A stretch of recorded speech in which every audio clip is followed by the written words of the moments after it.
नमस्कार दोस्तों, स्वागत है आपका एग्री फेयर क्लासेस के चैप्टर 6 में, जहाँ पे हम समझने वाले हैं concept of soil moisture ability.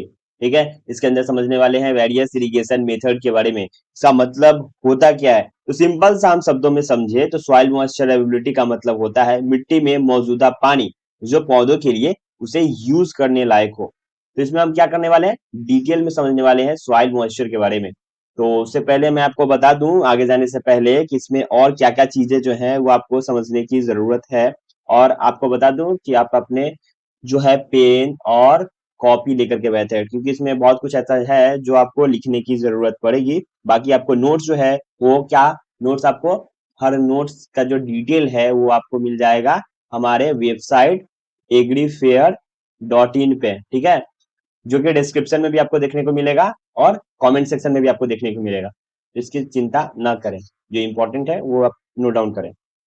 ठीक है, इसके बाद हम जब समझेंगे इसमें क्या क्या होता है, तो पहले हम समझेंगे concept of precision pressure irrigation के बारे में। उसके बाद समझेंगे ड्रिप एंड स्प्रिंकलर इरिगेशन के बारे में। हालांकि ये वेरियस इरिगेशन मेथड के अंदर ही आता है, जिसमें बहुत टाइप के जो है इरिगेशन समझने वाले हैं। अब इरिगेशन होता क्या है, आसान भाषा में समझे, सरल भाषा में, तो इरिगेशन जो होता है वो पौधे को पानी देना, इसे हम क्या कहते हैं, इरिगेशन।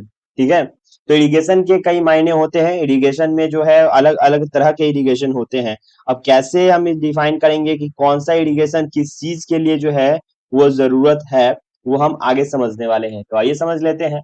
सबसे पहले हम जान लेते हैं सॉइल वाटर के डेफिनेशन के बारे में। ठीक है, सॉइल वाटर के डेफिनेशन के बारे में। सॉइल वाटर का डेफिनेशन क्या होता है, water content in soil is called soil moisture.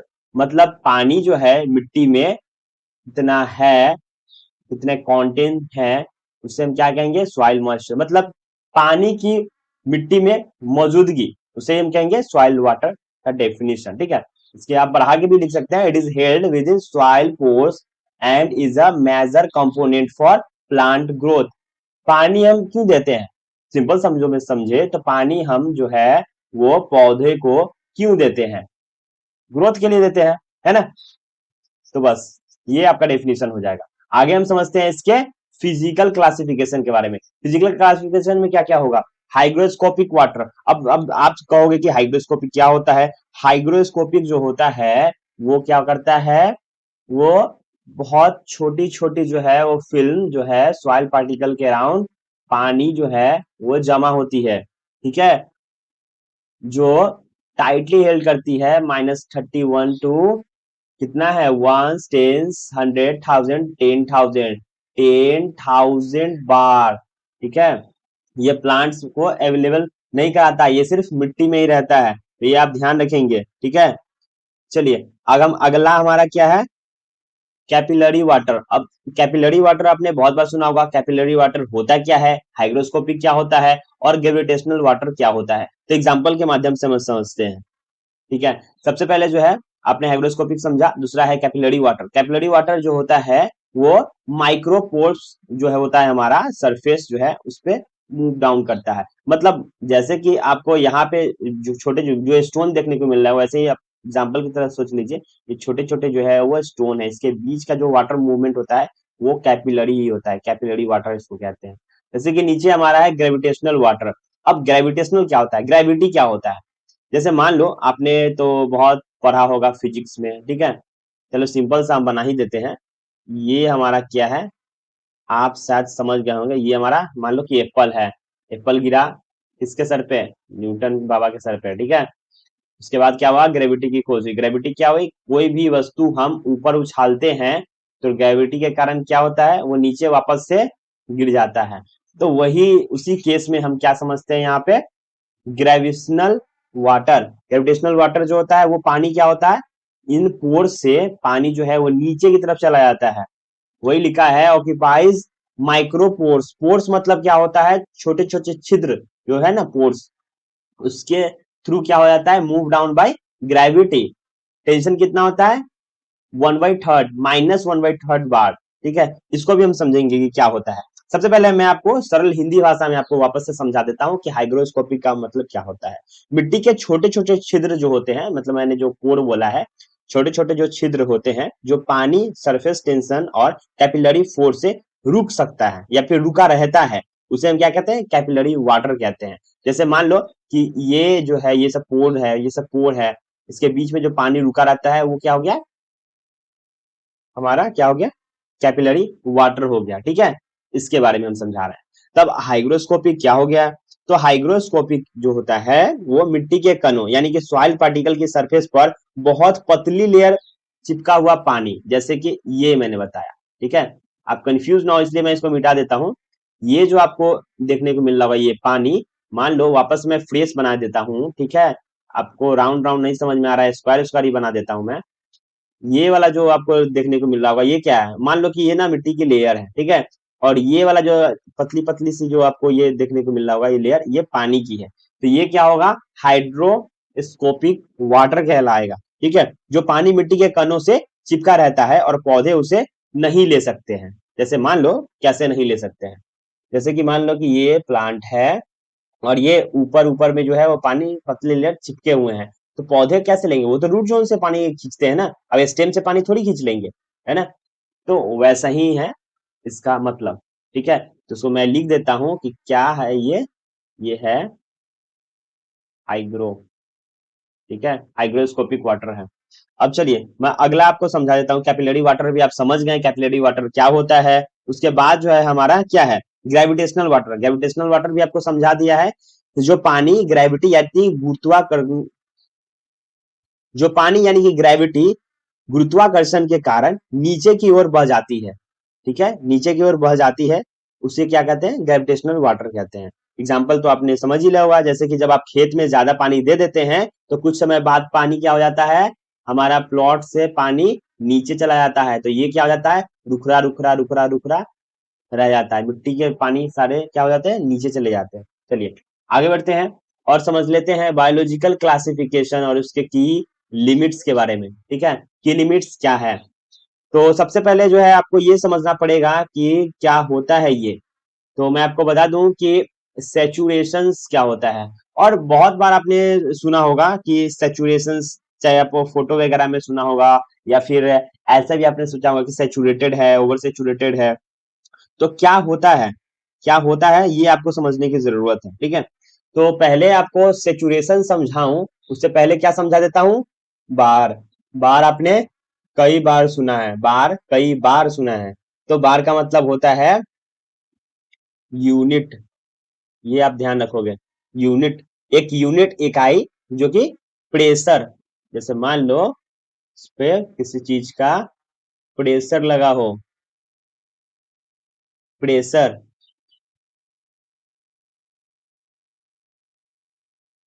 ठीक है, एक बार एटमॉस्फेरिक प्रेशर के लगभग बराबर होता है। ठीक है, वैल्यू जो है आपको मैं बता देता हूं, वैल्यू भी लिख करके ताकि आपको याद रहे। ठीक है, ये हुआ एक बार इक्वल टू कितना डिजिट जो है आप काउंट करो, 1 लाख पास्कल। पास्कल को पीए से डिनोट करते हैं। अब पास्कल जो है वो यूनिट में कहलाता है, लगभग एक एटमॉस्फेयर एटीएम के बराबर होता है ये। ठीक है, एग्जांपल जो है वो कार टायर का जो प्रेशर होता है, कार टायर क्या कौन सा कार, कार ये वाला कार, मारुति कार हमारा ये कार, हालांकि किसी कंपनी का कार का जो टायर होता है उसका प्रेशर कितना होता है, 2 से 3 बार प्रेशर होता है। ठीक है, ये ध्यान रखें आप। अब हम समझ लेते हैं इसके बारे में। ठीक है, अब हम समझते हैं कि क्या होगा सेचुरेशन। सेचुरेशन जो होता है, सेचुरेशन क्या होता है। अब ऐसे सेचुरेशन तो बहुत सारे मतलब होते हैं, लेकिन पानी में क्या होता है, तो मैं अब आपको बता दूं कि सेचुरेशन का मतलब होता है पूरी तरह से भर जाना। अब ये जो है, ये मान लो कि ये बकेट है। ठीक है, ये मान लो कि बकेट है, बन नहीं रहा है बकेट, और ये पूरी तरह से क्या है, भर गया है, से क्या कहेंगे हम, सेचुरेशन। ठीक है, जब मिट्टी के सभी पोर्स छिद्र जो है पानी से भर जाता है और हवा के लिए कोई जगह नहीं बचती है। तो इसको हम ऐसे समझा सकते हैं, जैसे कि मान लो कि हमारा ये रहा मिट्टी। ठीक है, ये रहा हमारा मिट्टी, और ये हमारा जो है, ये आप देख सकते हैं मिट्टी मैं अपने बना देता हूं यहाँ पे ताकि आपको समझ में आ सके। ठीक है, मिट्टी आपको देखने को मिल रहा होगा। और इसको हम क्या करेंगे, वापस से मिट्टी के बीच बीच में ये पानी भर दे रहे हैं। ठीक है, ये पानी है, ये नीली जो आपको दिख रही है पानी है, हालांकि पानी का कलर नहीं होता है, कलरलेस होता है ये पानी। ठीक है, तो ये पानी जो है वो भर गया है और इसमें हवा जाने की जगह ना हो। समझ में आया?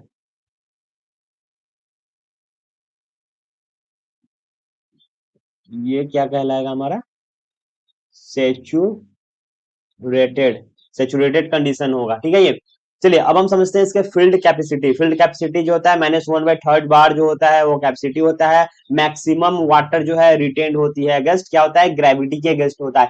अब पूरी पानी तो हमारी धरती के अंदर जा नहीं रही होती है, क्यों? क्योंकि बड़े बड़े जो पोर्स हैं वो पानी को नीचे जाने नहीं देते हैं, वो रोक करके रखते हैं। ये आपको समझ में आ गई बात? दोबारा जो है हम ये आपको वापस से समझाएंगे आगे। फिलहाल मैं आपको क्या समझाता हूँ, विल्टिंग पॉइंट। और विल्टिंग पॉइंट क्या होता है, आपने कई बार सुना होगा विल्टिंग पॉइंट के बारे में।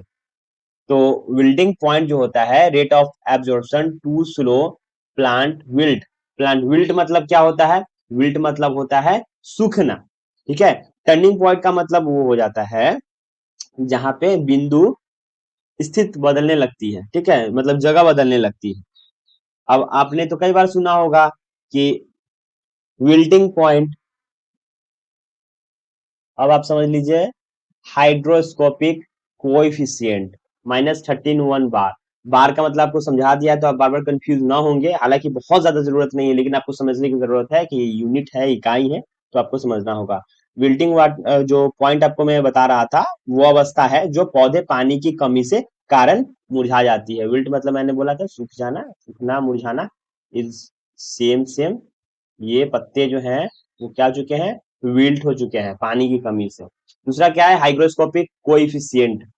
तो हाइग्रोस्कोपिक कोएफिशिएंट क्या होता है ये समझ लेते हैं। मैक्सिमम हाइग्रोस्कोपिक जो है वाटर एब्जॉर्ब एट 50% RH। ठीक है, तो ये जो है अनअवेलेबल वाटर के अंदर आता है। यहाँ पे आपको मैं बता देता हूँ कि इसकी परसेंटेज जो है वो अलग अलग होती है, जितना पानी मिट्टी अपने कणों की सतह पर बहुत ज्यादा मौजूदगी से पकड़ कर रखती है, उसे ही कहते हैं। ठीक है, तो इसमें देख सकते हैं कि सुपर अवेलेबल होता है, हार्मफुल और नो एयर जो होता है वो इसके अंदर आपको देखने को मिलता है। ये अवेलेबल वाटर का कहलाता है फील्ड कैपेसिटी। बायोलॉजिकल क्लासिफिकेशन है, आपको ये ध्यान रखना पड़ेगा। टेम्पोररी विल्टिंग जो होता है वो क्या होता है, रिकवर किया जा सकता है विथ रिड्यूस ट्रांसपीरेशन। अब ट्रांसपीरेशन क्या होता है, ट्रांसपीरेशन तो आपने सुना होगा। जैसे मान लो कि ये हमारी क्या है, पत्तियां हैं, और पत्ती के ऊपर से ये हमारा क्या है, सूर्य देवता है। धूप जो है वो पत्तियों पे पड़ी, ठीक है, और यहाँ से पानी उड़ने लगे, तो एक इवेपोरेशन होता है, एक ट्रांसपीरेशन होता है। तो ट्रांसपीरेशन और इवेपोरेशन में क्या अंतर होता है ये आप समझ लीजिए। ठीक है, मैं आपको यहीं पे बताता हूँ छोटा सा एग्जाम्पल, ताकि आपको कोई कंफ्यूजन ना हो। छोटी छोटी चीजें हैं जो आपको पता होनी चाहिए। ठीक है, चलिए तो यहाँ मैं समझाता हूँ।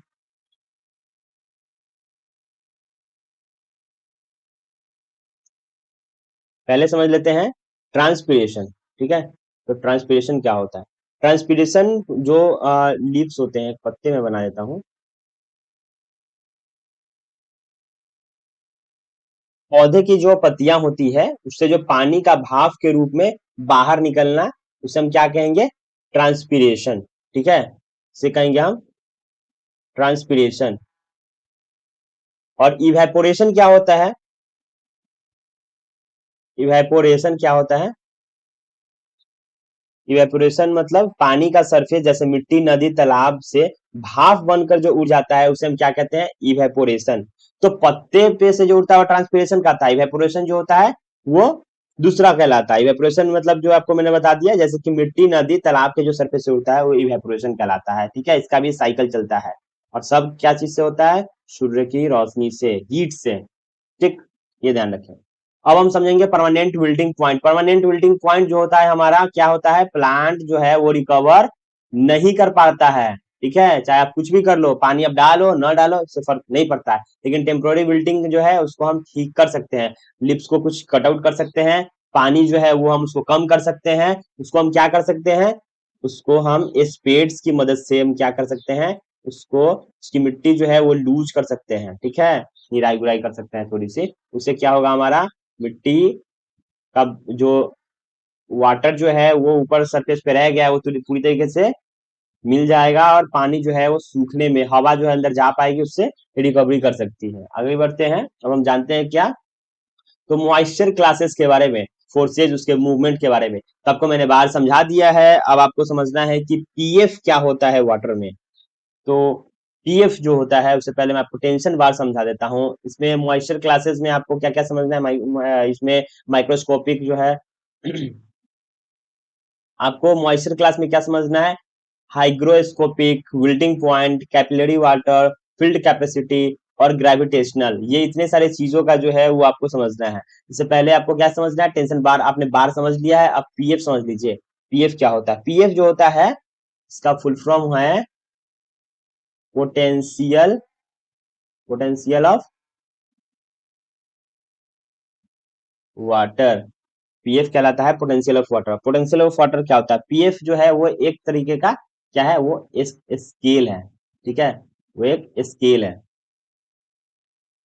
जिसमें हम ये यह मेजर करते हैं कि मिट्टी में पानी कितनी ताकत से है, मतलब कितने फोर्स से पकड़ा हुआ है। मिट्टी पानी को ज्यादा, मतलब मिट्टी पानी को जितना ज्यादा कसकर पकड़ती है, उसकी पीएफ वैल्यू उतनी ही ज्यादा होती है। मान लो कि जो पीएफ हाइग्रोस्कोपिक जो होता है इसमें सबसे ज्यादा टेंशन बार है, और पीएफ जो है इसमें 4.5 टू 7 है, मतलब बहुत जोर से जो है पानी को पकड़ के रखी है, ठीक है, ये स्केल है इसका, और जितना ज्यादा होगा वो उतना स्केल पे शो होगा, ठीक है। तो ये है इसका रीजन। उसके बारे में आपको मैंने पहले बता दिया है, अभी जो फिलहाल ये बता रहा हूँ जो है आप स्क्रीनशॉट इसका ले सकते हैं, हालांकि सभी का अलग अलग पीएफ बार होता है। अब फोर्सेस को अब समझा देते हैं आपको कि क्या होता है।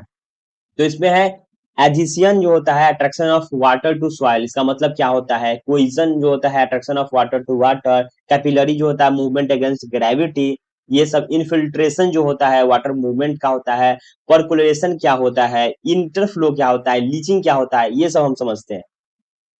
तो सबसे पहले हमें क्या है, फोर्स से समझना, फोर्स जो है वो पानी का फोर्स जो है हम समझने वाले हैं। तो एडिशन जो होता है, attraction of water to soil, soil के तरफ जो होता है वो आकर्षक होता है क्या, पानी।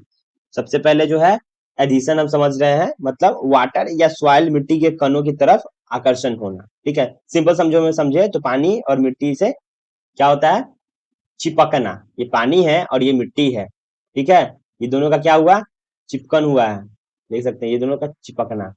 दूसरा का जो है, हम ये एडिशन समझ गए, दूसरा का क्या है, कोहिजन। कोहिजन को हम ऐसे समझते हैं, कोहिजन को वाटर मोलिकल का एक ऐसा दूसरा चिपकना, जिसे पानी का पानी से चिपकना, जैसे मान लो कि ये पानी है, ये भी पानी है, और इन दोनों के बीच में चिपकन है, इसको कहते हैं, ठीक है, जैसे कि पानी की बूंदे कह लो या फिर ड्रॉपलेट्स कह लो। उसके बाद आता है हमारा कैपिलरिटी। कैपिलरिटी क्या होता है, तो मूवमेंट अगेंस्ट ग्रेविटी, ठीक है, मूवमेंट अगेंस्ट ग्रेविटी जो होता है उसे क्या कहते हैं, कैपिलरिटी। एडिशन प्लस कोइजन दोनों इसके अंदर आता है। चलिए अब हम समझते हैं वाटर मूवमेंट के बारे में। तो इनफिल्ट्रेशन जो होता है, इनफिल्ट्रेशन क्या होता है, तो पानी का जमीन की सतह से अंदर प्रवेश करना, ठीक है, ये नीचे देख सकते हैं ये एरो बना हुआ है, ये क्या होता है, जमीन के अंदर प्रवेश करता है। उसके बाद क्या है हमारा पर्कुलेशन। पर्कुलेशन क्या होता है, तो इसमें मिट्टी के अंदर पानी के नीचे की ओर गहराई में जाना, ये सिंपल पानी के अंदर जा रहा है, ठीक है। इनफिल्ट्रेशन मतलब था पानी के अंदर जाना, और प्रिकुलेशन होता है ज्यादा पानी के अंदर पूरा तरीके से अंदर जाना, ठीक है। और इंटरफ्लो क्या होता है, इंटरफ्लो जो होता है मिट्टी के अंदर पानी का साइड, मतलब हॉरिजॉन्टली जो पानी जाता है, हॉरिजॉन्टली, उसे हम कहते हैं इंटरफ्लो। यहाँ पे एरो से आप समझ सकते हैं। लीचिंग क्या होता है, तो देखिए लीचिंग का मतलब होता है पानी के साथ न्यूट्रिएंट्स, पोषक तत्व का बहना। आपने कई बार सुना होगा लीच हो गया, वाटर लीचिंग के बारे में आपने सुना होगा, उसका मतलब वही होता है, ठीक है। अब हम क्या समझने वाले हैं, वाटर रिक्वायरमेंट के बारे में समझने वाले हैं। और वाटर रिक्वायरमेंट को हम कैसे समझेंगे, ये आपको मैं समझाने वाला हूँ। तो वाटर रिक्वायरमेंट को शॉर्ट फॉर्म में हम WR से जो है डिनोट करते हैं, ठीक है, इसका फुल फॉर्म भी है कि WR इक्वल टू CU। तो WR इक्वल टू CU का मतलब क्या होता है, मतलब कंजप्टिव यूज क्या होता है, इवेपोरेशनल क्या होता है, ये हम समझते हैं। सबसे पहले हम समझेंगे quantity of water needed for normal crop growth and yield. तो इसका फॉर्मूला है WR = CU plus application losses plus special operation. तो जो है आपको मैं बता देता हूँ, CU जो है कंजप्टिव यूज है, ET जो है इवेपो ट्रांसपीरेशन है। अब आपको ये भी समझा देता हूँ कि इवेपोट्रांसपिरेशन क्या होता है। इसमें ऐसा है, जो ये केमिस्ट्री भी है, यहाँ पे केमिस्ट्री भी है और यहाँ पे सॉइल साइंस भी आपको पढ़ने पड़ते हैं, ठीक है, इस चैप्टर में। तो थोड़ा सा कंफ्यूजिंग हो सकता है आपके लिए, हालांकि मैं एक एक चीज जो है वो डिटेल में समझाने की कोशिश करता हूँ, बारीकी से तोड़ तोड़ के। एक बार में ऐसा नहीं है कि मैंने आपको एक डिफिनेशन बता दिया, एक लाइन बता दिया और मैं स्किप कर दूं। तो पहले मैं आप बता देता हूँ आपको इवेपोट्रांसपिरेशन क्या होता है। इवेपोट्रांसपिरेशन का मतलब क्या होता है, इवेपोरेशन प्लस ट्रांसपिरेशन, जैसे कि आपको मैंने डिफरेंस बताया था, ठीक है। अगर आसान भाषा में समझे तो मिट्टी से पानी का उड़ना प्लस पौधे से पानी का निकलना, ठीक है। जैसे कि मैंने आपको बताया था कि लीफ से जो है वो पानी जो उड़ता है उसको कहते हैं ट्रांसपिरेशन, और जो सरफेस से उड़ता है उसको क्या कहते हैं, इवेपोरेशन। तो दोनों को मिला देते हैं तो क्या हो जाता है, इवेपोट्रांसपिरेशन। समझ गए। चलिए, अब जो है इसका फॉर्मूला है, फैक्टर जो है क्या चीज पे डिपेंड करता है, सो आप देख सकते हैं फैक्टर जो है इन्फ्लुएंस क्या करता है। तो एटमॉस्फेरिक, जो हम पहले साइकिल समझ लेते हैं, एटमॉस्फेरिक रेन जो है मतलब जो हमारे बादल जो है वहां से जो वर्षा आती है, जहाँ के सूर्य देवता होते हैं, वरुण देवता होते हैं, ठीक है, ऐसा आप समझ सकते हैं। टेम्परेचर वगैरह जो है यहाँ से। तो सॉइल वाटर टेबल जो है वो मॉइस्चर जो है वो यहाँ पे कैसे बनाती है, अगर अगर मान लो यहाँ से हीट आती है तो यहाँ से क्या होगा, हमारे इवेपोरेशन होगा, तो मॉइस्चर क्या होगा, मॉइस्चर बना रहेगा। अगर मान लो धूप ही नहीं हुआ, बहुत ज्यादा हम पानी डाल दिए हैं पौधे में, मिट्टी में, तो क्या रहेगी, वो गीली मिट्टी रह जाएगी। तो पानी क्या हो जाएगा, पानी का चिपकना रह जाएगा, पानी ही रह जाएगा वहां, ठीक है, ऐसे है। तो प्लांट्स की मॉर्फोलॉजी जो है रूट डेप्थ और उसके स्टोमेटल डेंसिटी पे डिपेंड करता है कि कितना पानी जो है मतलब एब्जॉर्ब करेगा, कितना पानी जो है वो लॉस करेगा, कितनी पानी की जरूरत है खाना बनाने में। आपको स्टोमेटा, फोटोसिंथेसिस, ये सब की जरूरत है, आपको पता होगा। वाटर जो है वो फ्रीक्वेंसी और क्वालिटी पे भी डिपेंड करता है, हर टाइप का पानी जो है वो नहीं लेता है। केमिकल वाले पानी आप देंगे तो पौधा नहीं ले पाएगा। हालांकि केमिकल जो है वो कुछ केमिकल इतने सोल्यूबल होते हैं कि वो पानी के साथ मिल करके चले जाते हैं, तो वो क्या करता है, पानी नहीं ले पाता है, उसकी वजह से प्लांट जो है वो सूखने लगते हैं। कभी आपने देखा है कि पानी की जगह कुछ और कोई केमिकल या फिर कुछ और डाल दिया हो प्लांट को, तो क्या हो जाता है, सूख जाता है। चलिए आगे बढ़ते हैं। अब हम जानते हैं estimation of ET irrigation requirement. अब इसमें बहुत सारा टर्म जो है वो समझना होगा, जैसे कि मेथड ऑफ एस्टिमेट ETFAO, ठीक है, क्या होता है, ब्लैनी क्रीडल क्या होता है, रेडिएशन क्या होता है, पेन इन्वायरमेंट क्या होता है, मॉडिफाइड पेनमैन क्या होता है, की फॉर्मूला में है, हम ये भी समझेंगे। चलिए, तो आपको सबसे पहले मैं समझा देता हूँ मेथड ऑफ एस्टीमेट। एस्टीमेट क्या होता है, तुलना, मतलब हम एस्टीमेट एक बनाते हैं ना कि हम हमें इतने चीजों की जरूरत है। जैसे मान लो कि हमें जैसे 1 kg आलू की जरूरत है, ठीक है, क्यों, मान लो कि हमें कुछ सब्जी चाहिए, आलू प्लस क्या चाहिए हमें, पनीर चाहिए, ठीक है, आलू पनीर की सब्जी बनानी है, तो इसकी एस्टीमेट हम बनाएंगे, कितनी जरूरत होगी, उसमें कितने कितने तेल लगेंगे, ठीक है, उसमें और क्या लगेंगे, उसमें जो भी है स्पाइसेस कितने लगेंगे, ये सब जैसे एस्टीमेट बनाते हैं ना, तो उससे ही हम कहते हैं एस्टीमेट। तो एस्टीमेट जो है वो हर तरीके का होता है, हालांकि मैं आपको अभी बताने वाला हूँ हर चीज का जो है वो डेफिनेशन, हर चीज का मतलब क्या क्या होता है। तो पहले जो है वो आपको बेनली क्रीडल क्या होता है उसको समझाने से पहले आपको मैं ये समझाता हूँ कि FAO का मतलब क्या होगा। FAO मेथड जो होता है वो पेनमन और मोंटिथ के द्वारा लिखा गया है, ठीक है, दिया गया है। ये जो होता है स्टैंडर्ड एक्यूरेट मेथड है, किस चीज के लिए, तो food food and agriculture organisation, उसके द्वारा दिया गया है, ठीक है, ये मेथड है उसके द्वारा। तो उसमें सिंपल भाषा में क्या कहता है, जैसे कि वेदर मतलब मौसम की जानकारी, टेम्परेचर, ह्यूमिडिटी, विंड, रेडिएशन का यूज करके ही हम क्या करते हैं, ईटी ईटी कैलकुलेट करते हैं, ठीक है, एस्टिमेट करते हैं। अब हम जानते हैं ब्लैनी क्रीडल मेथड क्या है। तो क्या होता है ये, तो आपको बता दूं कि टेम्परेचर और डे लेंथ, दिन की अवधि को क्या कहते हैं, ईटी कैलकुलेट किया जाता है। क्या होता है हमारा टेम्परेचर और क्या होता है हमारा डे लेंथ। डे लेंथ इसका फॉर्मूला जो है आप बेसिक सा फॉर्मूला लिख भी सकते हैं, हालांकि उतना जरूरत नहीं है, हालांकि फॉर्मूला भी नीचे दिया गया है तो उसकी रिक्वायरमेंट आपको नहीं है, लेकिन आपको बता देता हूँ E equal to P into 0.46 T होता है। हाँ, ये फॉर्मूला जो है वो सही है, इससे जो है वो कैलकुलेट होता है। ठीक है, अब हम समझते हैं कि रेडिएशन मेथड क्या होता है। क्या होता है रेडिएशन? तो सोलर रेडिएशन जो होता है, सोलर रेडिएशन जो होता है, सूरज की ऊर्जा के आधार पर ही हम क्या करते हैं, ईटी को कैलकुलेट करते हैं। ठीक है, पैन इन्वायरमेंट आप समझते हैं। पैन इन्वायरमेंट क्या होता है? पैन इन्वायरमेंट जो होता है, वाटर जो है, वाटर कंटेनर में पानी रखकर इवेपोरेशन मेजर किया जाता है।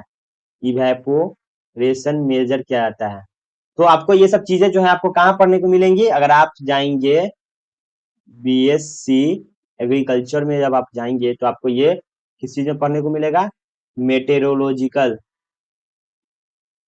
मेट्रोलॉजिकल डिपार्टमेंट में, या फिर मेट्रोलॉजी करके आपका सब्जेक्ट एक आएगा, उसमें आपको पढ़ने को मिलेगा सारा कुछ कि कौन सा जो है इंस्ट्रूमेंट यूज होता है वाटर को देखने में, जो वेदर को टेम्परेचर वगैरह सबको एस्टिमेट करने में, ये सब चीजें जो है वहाँ पे पढ़ने को मिलती है। तभी हम जो है अच्छी तरीके से खेती को कर सकते हैं। ठीक है, पहले के जमाने में हम क्या करते थे, सूरज देखते थे, मौसम देखते थे और अनुमान लगाते थे कि बारिश होगी कि नहीं होगी, कौन सा फसल जो है हमें उगाना है, बीज अभी डालना है कि नहीं डालना है, हार्वेस्ट कर लेना है कि नहीं कर लेना है, ऐसे अनुमान लगाते थे। अब क्या होता है, अब सब कुछ जो है वो साइंस पे डिपेंड करता है। साइंस इतना आगे बढ़ चुका है कि सब जो है जानकारी हम बैठे बैठे निकाल लेते हैं। तो ये क्या चीज का पॉसिबल हो चुका है, एग्रीकल्चर में जो है वो एडवांस टेक्नोलॉजी के कारण क्या हो चुका है, सब कुछ पॉसिबल हो चुका है। की फॉर्मूला जो है आपको ज्यादा ध्यान रखने की जरूरत नहीं है। अगर हम एग्जाम के प्रोस्पेक्ट से देखें तो इतना कुछ पूछा नहीं जाता है, हालांकि आपको शॉर्ट फॉर्म याद रखने की जरूरत पड़ सकती है। ठीक है, अब हम जानते हैं इरिगेशन रिक्वायरमेंट के बारे में। इरिगेशन मैंने आपको बताया था, पौधे में पानी देने को हम इरिगेशन कहते हैं। ठीक है, तो इरिगेशन रिक्वायरमेंट कैसे पता चलेगा, नेट रिक्वायरमेंट क्या है, तो आपको ये भी पता चलेगा कैलकुलेशन से ही, लेकिन मैं आपको आगे बताने वाला हूँ कि कैसे आप पता कर सकते हैं किसमें कौन सा इरिगेशन की जरूरत होती है। तो आपने सुना होगा पैट्रिक हैंड के बारे में। क्या होता है पैट्रिक हैंड? तो आपको बता देता हूं क्या होता है। सबसे पहले हम समझते हैं मेथड ऑफ इरिगेशन के बारे में। ठीक है, सरफेस इरिगेशन सबसे पहले हम समझेंगे। Surface irrigation, surface irrigation is the oldest and most common 90%, देख सकते हैं 90%, और इफिशियंसी है 40 to 80% जो है वो हमारा सरफेस इरिगेशन कहाँ पे, यहाँ पे यूज किया जाता है। सबसे ज्यादा यूज करने वाला सरफेस इरिगेशन है, और क्यों है ये भी मैं आपको बताता हूँ। ठीक है, तो पैट्रिक हैंड जो है वो प्रैक्टिकल हैंड भी कह सकते हैं या फिर प्रैक्टिकल मेथड भी कह सकते हैं। इसमें जो है वो सब कुछ क्या होता है, जैसे मान लो कि हम जब फील्ड यानी कि खेत में डायरेक्टली मेजरमेंट करके ईटी का अंदाज लगाते हैं, उसमें प्रैक्टिकल मेथड ही कहलाता है। तो चलिए मैं आपको समझाता हूँ कि एक्चुअल में होता क्या है। तो पहले जो है अनकंट्रोल्ड विल्ड फ्लडिंग जो है वो समझा देता हूँ। Water admitted without land preparation, रोज जो होता है इसमें चीपेस्ट होता है, लो इनिशियल कॉस्ट होता है, इसलिए हम क्या करते हैं, सरफेस इरिगेशन करते हैं। कौन जो होता है, डीप पर्कुलेशन होता है, लो एफिशिएंसी होता है, और एक्सेस एट इनलेट होता है, एक्सेस हम आराम मतलब इजिली जो है हम कर सकते हैं। ठीक है, इनलेट जो होता है हमारा, जो यहाँ से जो पानी जाती है। अब ये जो आपको डायग्राम देखने को मिल रहा होगा, ये है भाई साहब, ये हमारा क्या है, सरफेस इरिगेशन है। अब सरफेस इरिगेशन क्या होता है, किस चीज में होता है सरफेस इरिगेशन? देखिए ज्यादातर हमारे यहाँ किया जाता है, हमारे ईस्ट साइड में अगर देख लेते हैं, थोड़ा नॉर्थ साइड में भी देख लेते हैं, जहां पे पानी की क्या है, किल्लत नहीं है। ओपन फ्लड मेथड भी इसे कहा जाता है। क्या कहा जाता है? ओपन फ्लड मेथड भी कहा जाता है। तो इसमें क्या करते हैं, हम एक बोर्डिंग लेते हैं। बोर्डिंग आप समझते होंगे, बोर्डिंग नहीं समझते होंगे आप ये समझिए कि हम बड़ा सा जो है वो मोटर लेते हैं, उससे पानी निकालते हैं और पूरे जो है वो खेतों में फैला देते हैं। उसे क्या कहते हैं हम? सरफेस इरिगेशन कहते हैं। ठीक है, बॉर्डर और स्ट्रिप मेथड भी इसमें कहा जाता है। जैसे कि हम बांध बांध देते हैं कि पानी यहाँ से जाएगी, ऐसे घूम के इसमें आएगी, इसमें से उसमें जाएगी, उसमें से इसमें, इसमें से उसमें, और पूरे खेत में फैलेगी। ठीक है, इसे कहते हैं border strip method. Farm divide करते हैं स्ट्रिप, लो लिप्स बॉर्डर बांधते हैं जिसमें वाटर फ्लो करता है upstream to downstream. ठीक है, मतलब सबसे जैसे ऊंचा जो इधर खेत है, मान लो इधर ऊंची खेत है, तो यहाँ से स्टार्ट करते हैं और ऐसे ऐसे राउंड होते होते निचली खेत तक जो है सतह तक पानी पहुंच जाती है, इसे ही कहते हैं। ठीक है, जो सुटेबिलिटी होती है सॉइल विथ मोड जो कि लो टू हाई इंटेक्स रेट्स होते हैं उनके लिए बहुत ज्यादा फायदेमंद होती है। अब हम समझते हैं मेथड ऑफ इरिगेशन में, सरफेस इरिगेशन में क्या क्या आ जाता है, मतलब इसके भी पाथ होते हैं सरफेस के भी। तो इसमें पहला जो है हमारा चेक बेसिन है। चेक बेसिन क्या होता है, तो field divided into levelled plots. ठीक है, सरफेस चेक बेसिन में जो हमारा होता है वो लेवल्ड किया जाता है। जैसे कि चेक बेसिन मेथड जो है हमारा ज्यादातर क्या चीज में होता है, वो हॉर्टिकल्चरल क्रॉप्स में भी किए जाते हैं। ठीक है, जिसमें क्या कहते हैं हम, कियारी बनाते हैं। कियारी मतलब इसको ही कियारी कहते हैं। आम भाषा में समझो कि हमने यहाँ पे एक आम का पेड़ लगाया। ठीक है, आम का छोटा सा पेड़ लगाया, पेड़ कहो प्लांट कहो, और इसकी मिट्टी से क्या कर दी, क्यारी बना दी। क्यों, क्योंकि इसमें पानी जो है वो जमा रहे, इसको क्यारी कहते हैं। तो इसी को चेक बेसिन मेथड ही कहते हैं। ठीक है, क्यारी को, जिसमें हम क्यारी बना करके पानी देते हैं, या बड़ा सा बनाया हुआ है देख सकते हैं, इसको कहते हैं। अब बेसिन मेथड क्या होता है, बेसिन मेथड जो होता है वो भी इस तरीके का होता है। आप देख सकते हैं यहाँ पे एग्जाम्पल दिया गया है फील्ड में कि कैसे कैसे क्यारी लेवल्ड बनाया गया है, ताकि पानी जो है वो पूरी तरीके से पहुंच सके इसके माध्यम से, चेक बेसिन के माध्यम से। बेसिन मेथड आपको बताया गया है, पॉट ट्री पे किया जाता है, जैसे कि ये वाला जो मेथड है उसे हम बेसिन मेथड कहेंगे। ठीक है, और रिंग मेथड क्या होता है, तो ये फ्रूट ट्रीज के लिए ज्यादातर जो है वो किया जाता है, डिजीज से बचने के लिए भी, डैम्पिंग ऑफ के लिए भी। तो डिजीज से कैसे बचे जाते हैं, जैसे कि मान लो ये आपको क्यारी देखने को मिलेगा, सभी को क्यारी ही कहते हैं कि क्यारी बना दो जिसमें हम पानी पटा सके। पानी पटा सके मतलब पानी दे सके। तो क्यारी क्यों बनाई जाती है, अब हो सकता है अलग अलग बनाया जा सके, लेकिन ये इसलिए बनाया जाता है क्योंकि फ्रूट्स के प्लांट्स जो होते हैं वो हम एक खेत में बहुत सारे जो है प्लांट्स को लगाते हैं। तो सिंगल सिंगल देने से अच्छा क्या करते हैं, हम यहाँ से पाइप जोड़ते हैं, यहाँ से कैनाल में पानी डालते हैं, और ये जो है इजिली सभी प्लांट टू प्लांट पानी क्या हो जाता है, नाले से फौरों से पहुंच जाता है पानी। ठीक है, इससे क्या होता है, इसमें जो डिजीज लगने के चांसेस, जो चींटी वगैरह लगने की चांसेस है, जो फ्रूट्स में जैसे मान लो बहुत सारे आपने चींटी देखे होंगे, ऐसे भी अगर कहीं आप गांव वगैरह में आप बिलोंग करते हो ना, तो उससे हम क्या कहते हैं, गाछी। गाछी में अगर हम जाओगे, ठीक है, गाछ में जाओगे, या फिर ऐसी जहाँ पे बहुत सारे प्लांट्स लगाए हो, तो आप देखोगे कि कीड़े वगैरह लगे हुए हैं बहुत सारे अलग अलग। तो उसे प्रिवेंट करने के लिए ये मेथड जरूरी है, बनाया जाता है, ताकि जब पानी रहे लगे हुए तो क्या होगा, कीड़े वगैरह नहीं लगे। ठीक है, इससे भी प्रिवेंट करें। अब हम समझ लेते हैं इसके सरफेस एंड फॉरो के बारे में। फॉरो क्या होता है, तो आपको मैंने बताया था अभी फॉरो मेथड। चलिए फॉरो मेथड फिर से आपको समझा देते हैं। स्मॉल जो है वो कैनाल बनाया जाता है, चैनल कहो आप। ठीक है, फॉरो जो है वो बनाया जाता है कॉन्टिन्यूअस स्लोप के, ऐसे इसको स्लोप कहते हैं। रीज एंड फॉरो मेथड जो होता है वो हर प्लांट में आपको देखने को मिला। अगर आपने मेज वगैरह भी देखा होगा ना, तो उसमें भी इस टाइप का ही बनाए जाते हैं। ठीक है, कि बीच से जाए पानी, जो है बॉन्ड्स बनाए जाते हैं, बीच से पानी जाए, क्योंकि डायरेक्ट अगर हम पानी देंगे प्लांट्स को, तो ये इस टाइप के प्लांट होते हैं डायरेक्ट अगर पानी में रहेंगे तो क्या होंगे, ये सड़ जाएंगे। ठीक है, डैम्पिंग ऑफ हो जाएगा, वो गिर जाएंगे, इसके लिए जो है वो ऐसा बनाया जाता है। ठीक है, सरफेस जो है आपको 1/2 1/5 सरफेस बनाए जाते हैं। वेट ओनली जो होता है, कॉन्स जो होता है, इरोजन रिस्क हो सकता है थोड़ा सा, और लेबर इंटेंसिव जो है उसके कारण किए जाते हैं। तो आपको मैंने बता दिया है।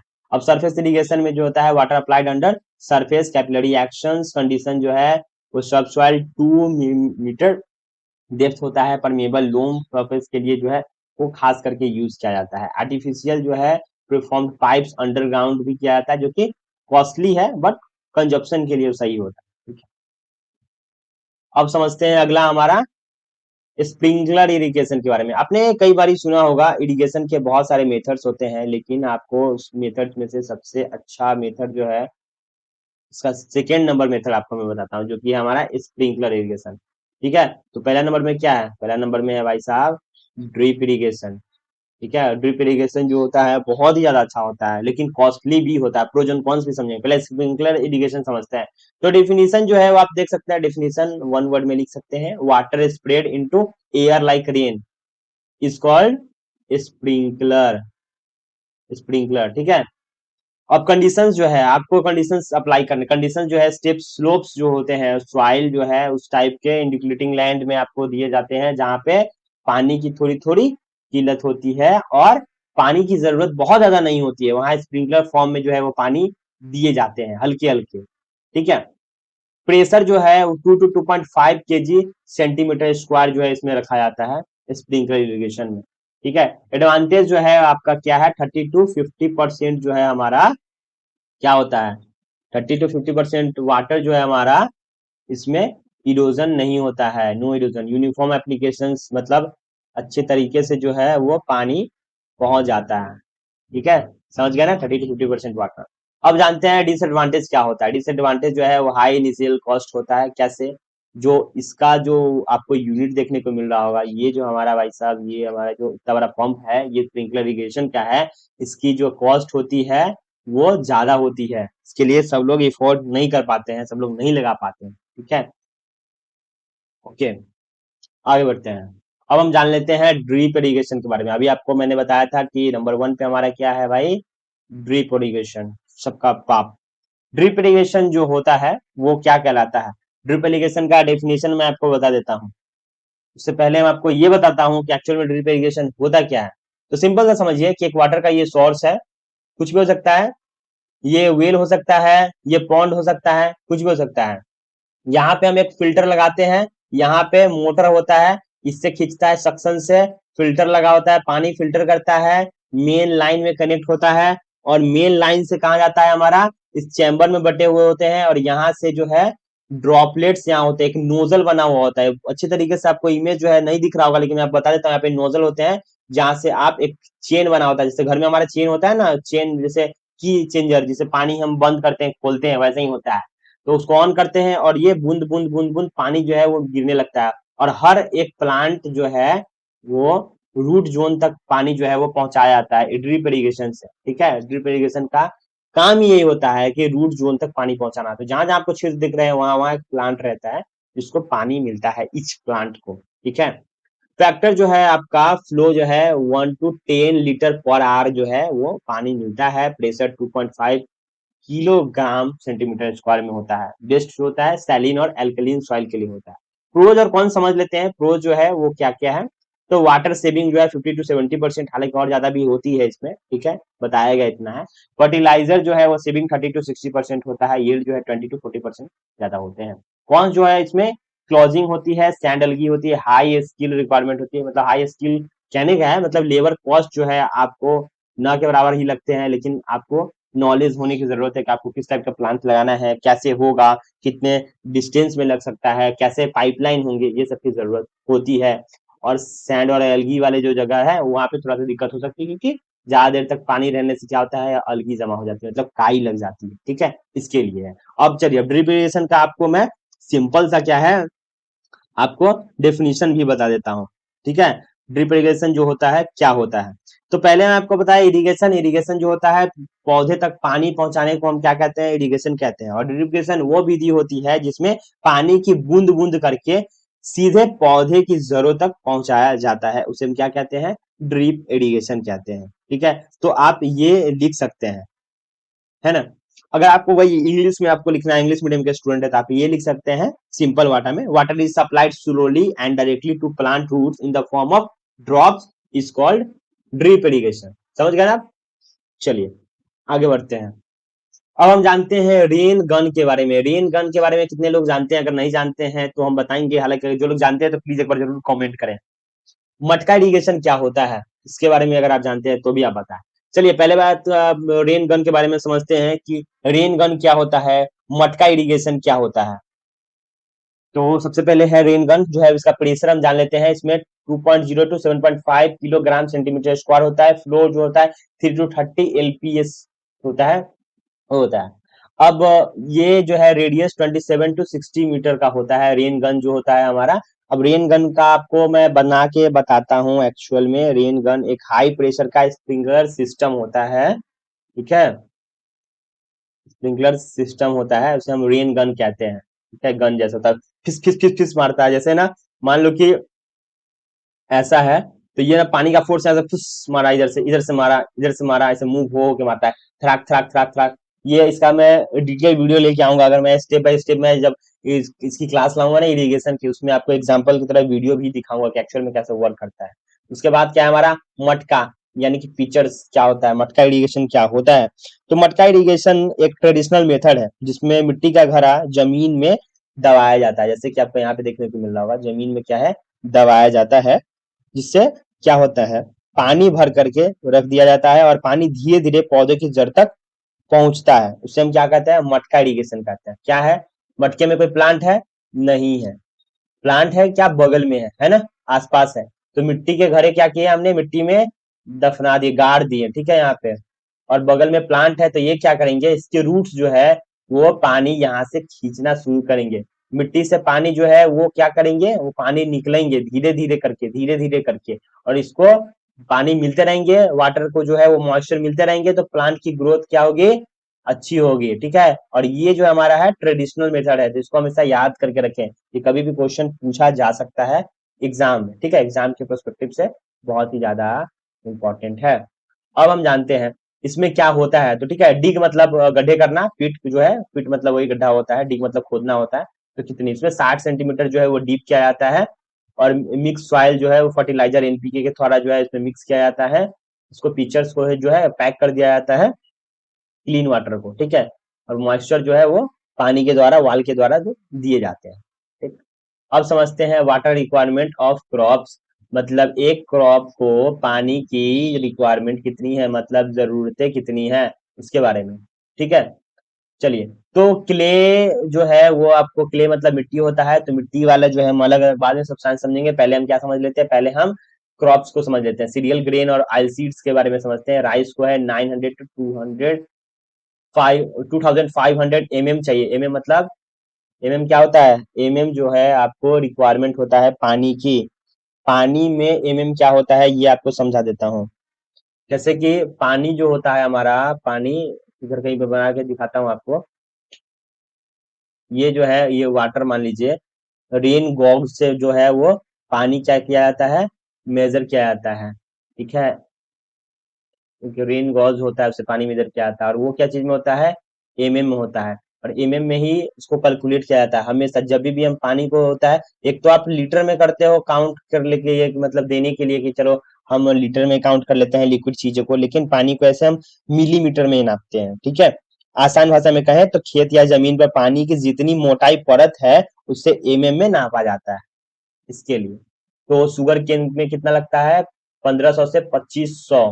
सबसे ज्यादा जो है आपको शुगर केन में ही ज्यादा यूज होता है पानी, ठीक है। तो इसलिए पानी वाले इलाका में ज्यादा हम इसको यूज करते हैं, शुगर केन को लगाते हैं, ठीक है। बनाना में भी 1200 से 2200 लगते हैं, उसमें भी ज्यादा है। और उसके उससे कम जो है वो राइस में लगते हैं, राइस में भी बहुत ज्यादा लगते हैं, तो ये ध्यान रखें। बाकी जो आपको प्लांट्स देखने को मिलते हैं उसमें थोड़ा कम कम कम लगते हैं, तो इसका आप स्क्रीनशॉट लेके रख सकते हैं, हालांकि ये काम आ सकता है आपको एग्जाम में। आगे बढ़ते हैं। अब हम जानते हैं क्रिटिकल स्टेज फॉर इरिगेशन। आपने कभी सुना है क्रिटिकल स्टेज क्या होता है इरिगेशन का?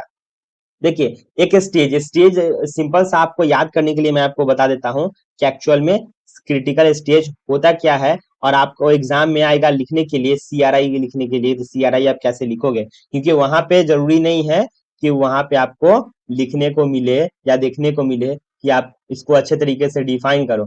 तो अभी मैं आपको अच्छे तरीके से, पूरी अच्छे तरीके से जो है वो आपको समझाने वाला हूँ, ठीक है।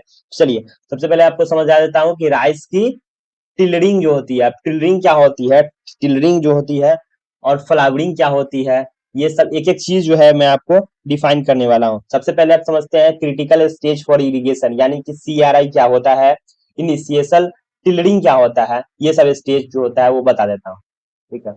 तो सबसे पहले आपको समझना है यहाँ से, इरिगेशन का मतलब होता है सिंचाई, ठीक है, सिंचाई कहते हैं इसे हिंदी में।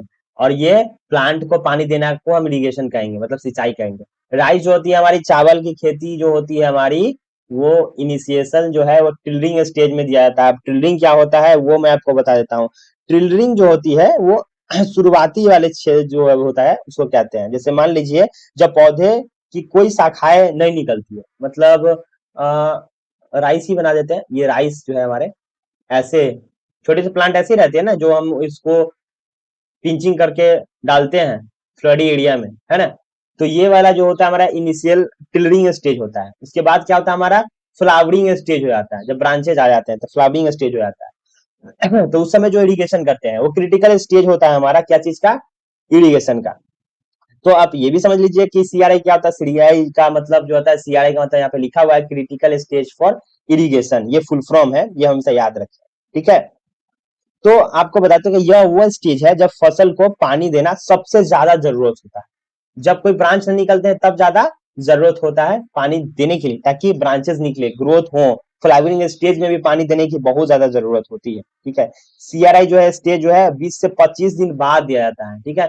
कहीं लिखा रहे 20 से 25 दिन बाद, ठीक है, ऐसे भी आप देख सकते हो, ठीक है। मोस्ट क्रिटिकल जो होता है हमारा स्टेज होता है वीट के लिए, क्या क्या, तो आपको टिल्डिंग होता है, ज्वाइंटिंग होता है, बूटिंग होता है, फ्लावरिंग होता है, मिल्क होता है और डफ्ट होता है। ये सब स्टेज में आप पानी दोगे, क्योंकि ये बहुत ज्यादा क्या है हमारा क्रिटिकल स्टेज होता है, मतलब बहुत ज्यादा जरूरत होती है पानी की। मेज में है, इसमें अर्ली वेजिटेटिव, वेजिटेटिव क्या होता है, आपने पूछा होगा कहीं ना कहीं, क्वेश्चन आपके माइंड में होगा कि अर्ली स्टेज होता है क्या, अर्ली वेजिटेटिव क्या होता है।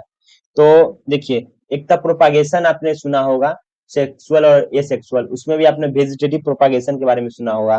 तो अगर आप उससे रिलेट कर पा रहे हैं तो मैं आपको बता देता हूं कि वेजिटेटिव का मतलब यहाँ अलग हो जाता है, ठीक है। जब पौधा तेजी से बढ़ता है और उसी पंक्तियां उसमें मतलब पत्तियां बनने लगती है, ठीक है, तो अर्ली स्टेज में ही क्या कहते हैं, अर्ली वेजिटेटिव स्टेज कहते हैं। तो कंफ्यूज होने की बात नहीं है, हालांकि अलग अलग क्रॉप्स के जो है वो आपको क्रिटिकल स्टेज दिया गया है, और ये क्वेश्चन पूछे जाते हैं एमसीक्यूज में, आपको क्वेश्चन आ सकते हैं। तो ये एक तरीके की क्या है, वीवीआई, ठीक है, VVI, very very very important, ठीक है। ये आप ध्यान रखोगे हमेशा, ये जो स्क्रीनशॉट ले लो आप। हालांकि नोट्स जो है आपको मिलेंगे, कहाँ मिलेंगे, तो आपको मैंने बोला है एग्री फेयर जो है हमारा, agrifear.in वेबसाइट पे मिलेंगे, इसका लिंक डिस्क्रिप्शन में मिल जाएगा। चलिए, अब हम लास्टली समझ लेते हैं किस चीज के बारे में, प्रैक्टिस सेट, जो भी आपने अभी पढ़ा है मैंने बहुत ही स्लो में पढ़ाया है आपको, ताकि आपको एक एक चीज जो है अच्छे तरीके से समझ में आए। सबसे पहले हम क्या समझने वाले हैं, मल्टीपल चॉइस क्वेश्चन, एमसीक्यूज। सबसे पहला क्वेश्चन क्या है हमारा, CRI is related to, CRI किस चीज से आपको रिलेट करता है। पहला जो है क्या है हमारा, तो पहला का आंसर हमारा होगा वीट में, वीट में जो है क्रिटिकल स्टेज जो है वो ज्यादा होती है, हर अलग अलग जो है टाइम में आपको पानी देने की जरूरत होती है। दूसरा क्वेश्चन हमारा क्या है, फील्ड कैपेसिटी इज डैश, यहाँ पे ऑप्शन देखने को मिल रहा है, तो क्या होगा, तो इसका ऑप्शन जो है हमारा बी होगा, -1/3 ATM। आपको मैंने बताया था, ध्यान होगा, आप इसको लगा सकते हैं, ठीक है। अब हमारा है third question, maximum water requirement crop कौन सा होता है। सिंपल सा है, सबसे ज्यादा किस चीज में था, शुगर केन में, गन्ने की खेती में सबसे ज्यादा पानी लगता है, याद रखेंगे। चलिए अब फिल इन द ब्लैंक्स को समझते हैं। तो सबसे पहला क्वेश्चन क्या है, dash is process by which water enter soil surface, क्या था, इनफिल्ट्रेशन, इन फिल इनफिल्ट्रेशन जो है इस process by which water enter soil surface में इंटर करता है, उसमें इनफिल्ट्रेशन कहते हैं। डब्ल्यू आर इक्वल टू क्या होता है, W R equal to C U, consumptive use, ठीक है, consumptive use plus application losses plus special operation, ये फॉर्मूला था, आपको शायद याद होगा। थर्ड क्वेश्चन हमारा क्या है, पहला दूसरा हो गया, थर्ड क्वेश्चन क्या है, in drip irrigation pressure is kept dash KG centimetre square, तो कितना था ड्रिप इरिगेशन का, 1 to 2 kg था, ठीक है, 1 to 2 kg और सेंटीमीटर स्क्वायर था, ठीक है। अब डिस्क्रिप्टिव जो है हम क्वेश्चन जान लेते हैं, डिस्क्रिप्टिव जो क्वेश्चन है ये आपको खुद करके आना चाहिए, लेकिन मैं आपको बता देता हूँ। ड्रिप इरिगेशन का क्या है, हमने डिस्क्राइब, मतलब हमने आपको डेफिनेशन बता दिया था, फिर भी बता देता हूँ, a method of irrigation where method, a method of irrigation where water is applied slowly and directly to the root zone through emitters, minimizing water loss and increasing efficiency। मतलब बिना पानी की वेस्ट किए हुए हम क्या करेंगे, ड्रॉपलेट्स के थ्रू, मतलब ड्रिप इरिगेशन के थ्रू प्लांट के रूट जोन में पानी देंगे, उसको क्या कहेंगे, ड्रिप इरिगेशन कहेंगे। तो आप अपने भाषा में भी समझा सकते हो, जरूरी नहीं है कि आप पूरा लिखा लिखाया ही लिखो, ठीक है, खुद से बना के लिख सकते हो। चलिए सेकंड क्वेश्चन क्या है, biological classification of soil water, तो बायोलॉजिकल जो है हम क्लासिफाई, मतलब क्लासिफाई कर देते हैं, क्या है, तो पहला है हाइग्रोस्कोपिक वाटर जो है unavailable to plant, capillary water जो है available to plant, gravitational water जो कि ड्रेन क्विकली और नॉट अवेलेबल, क्योंकि वो पानी जो होता है ग्रेविटेशनल में नीचे चला जाता है, ऐसे लिख सकते हो। एडवांटेज ऑफ स्प्रिंकलर इरिगेशन दे सकते हो, डिसएडवांटेज दे सकते हो, ठीक है। अब हमारा क्या है, हमारा जो है वो तीसरा क्वेश्चन नंबर क्या है, advantage and disadvantage of sprinkler irrigation. तो स्प्रिंकलर इरिगेशन का क्या है हमारा डिसएडवांटेज? तो एडवांटेज जो है हमारा यूनिफॉर्म वाटर जो है वो अच्छे तरीके से पहुंच जाता है, पानी की बचत होती है, सूटेबल जो होता है वो ऑन इवन जो है लैंड होता है उसके लिए होता है, सभी तरह से पानी जो है फुहारा बारिश जैसे आ जाते हैं इसलिए, ठीक है। डिसएडवांटेज जो है हाई इनिशियल कॉस्ट जो है, कॉस्ट इसका बहुत ज्यादा हो जाता है, ठीक है, ये डिसएडवांटेज हो सकता है। विंड के द्वारा इफेक्ट किया जा सकता है, मतलब हवा बहुत तेज से चल रही है तो क्या होगा, स्प्रिंकलर इरिगेशन से पानी दे रहे हो तो पानी जो है वो अलग जा सकती है, ठीक है, या फिर इसको टूट भी सकता है, बहुत कम चांस है टूटने की, हालांकि ये इरिगेशन में ही ज्यादा डैमेज करता है। फोर्थ एंड लास्ट क्वेश्चन हमारा क्या है, critical stage of wheat maize and sugarcane. तो critical stage of sugarcane पहले हम समझते हैं, जो आपका क्या होता है, फॉर्मेटिव स्टेज होता है, ग्राउंड ग्रोथ स्टेज जो होता है, छोटे में तब पानी देने की बहुत ज्यादा जरूरत होती है, जब हमारा आंख जो होता है इसमें से निकलता है, आंख ही हम कहते हैं, बर्ड जो कहते हैं बर्ड, तब देना बहुत जरूरी होता है पानी, ठीक है। मेज में है जो नी हाई स्टेज होता है, टेस्लिंग सिल्किंग जो स्टेज होता है मेज में, वो जरूरी होता है, मतलब जब हमारा बाल जो छोटे छोटे उसमें से निकलने लगते हैं ना, वो बाल बाल कहने का मतलब उसमें से मेज में से जो है वो निकलने लगते हैं, उसकी बात कर रहा हूँ। वीट की बात कर रहा हूँ, जो क्राउन रूट इनिशिएशन जो है फ्लावरिंग ये आती ग्रेनिंग और फीलिंग के टाइम में वीट में दिया जाता है। तो वीट का जो मैं आपको बता देता हूँ कि एक्चुअल में वीट का जो स्टेज होता है वो बहुत ज्यादा जो है हमारा क्या करता है, उस चीज पे डिपेंड करता है, तो आप उस चीज का जो है वो अच्छे तरीके से ध्यान रखोगे। तो दोस्तों ये थी वीडियो, उम्मीद करता हूँ आपको वीडियो पसंद है तो वीडियो को लाइक करें, अपने दोस्तों के साथ भी शेयर करें, हमारे चैनल पे नए तो प्लीज चैनल को सब्सक्राइब कर ले, क्योंकि सब्सक्राइब करेंगे तभी आपके लिए क्या होगा, तभी आपके लिए ऐसे लेक्चर आ पाएगा, नहीं तो हम नहीं ला पाएंगे। इसी से क्या होता है, हमें थोड़ा सा मोटिवेशन मिलता है आगे पढ़ाने का। तो जो भी अगर आपको कोई डाउट है तो प्लीज कमेंट सेक्शन में जो है वो कमेंट करके जरूर बताएं, और भूले ना। और एक रिव्यू जैसा आप दे सकते हैं कि आपको ये लेक्चर कैसा लगा। अगर आपको नोट्स चाहिए तो आपको कहाँ जाना है, आपको जाना है सिंपल से हमारा वेबसाइट एग्री फेयर, मैं चिल्ला चिल्ला के बोल रहा हूँ, agrifear.in पे फ्री में आपको नोट्स मिल रहा है, फ्री में आपको बुक्स मिल रहे हैं, वहां पे जाके जरूर देखें, ठीक है। वीडियो देखने के लिए धन्यवाद, जय हिंद, वंदे मातरम।